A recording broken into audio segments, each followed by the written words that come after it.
Hi guys! Should I rent or should I buy equipment? That's the question we'll be covering in this video. Deciding whether to buy or rent equipment can be tricky. And also making the wrong decision can cost you a lot of money.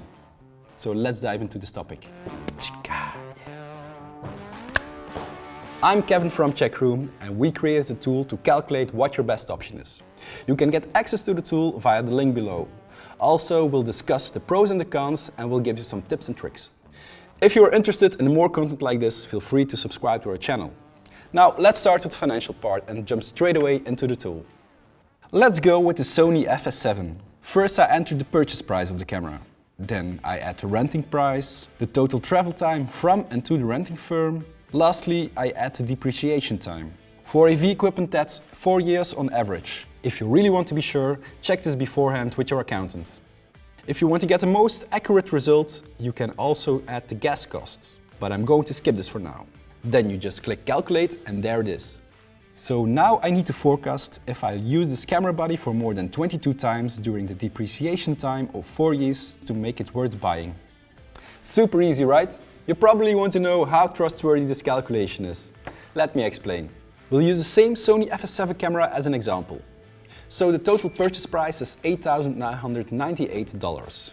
The renting price is $295. In order to make the calculation more accurate, we need to calculate the total renting costs. On top of the renting price, you'll be spending money on picking up the equipment from and to the equipment room. Let's say on average, the total travel time from and to the renting firm is 2 hours. So 1 hour from and 1 hour to the renting firm. If we take an average man cost of $60 an hour, then we have to multiply 2 hours with $60. So in total we have $120 that we have to add to the total renting price of $295. Bear in mind, the tool calculates this automatically. Now we have a total renting cost of $415. Of course, this will get cheaper if you rent more equipment. But note, I didn't take any gas costs into account. So now I'm dividing the purchase price by the total renting cost. So I need to forecast if I'll use this camera body for more than 22 times during depreciation time of 4 years to make it worth buying. Now you know how to do the maths, but you don't want to do that for every new equipment you want to buy, right? So feel free to use the tool in the link below. Now that we know how to calculate the financial part, there are a few other things to take into account. The biggest advantage is the flexibility. You don't lose time from and to the renting firm, you don't have to check the availability, and you don't have to plan in advance. That's the biggest plus for me. Also, if you're the only one using the equipment, you know you will take good care of it, and you can apply your own settings and presets if applicable.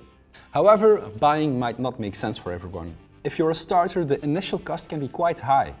So you can decide to first rent a couple of months, and when you have enough savings, you can buy the equipment. Because if you buy equipment, you also get some tax benefits. The nice thing is, after the depreciation time, you can decide to sell your gear and buy new equipment. That way you can prevent your gear from becoming obsolete. On the other hand, if you rent equipment, you are able to work with the latest technology.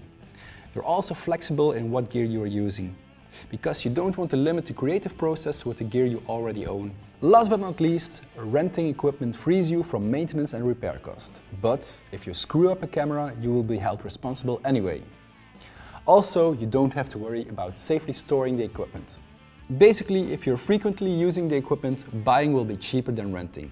And you're now able to use our free tool as well to make calculated decisions. I hope this helps and see you in the next video. Bye bye. Soundtrack.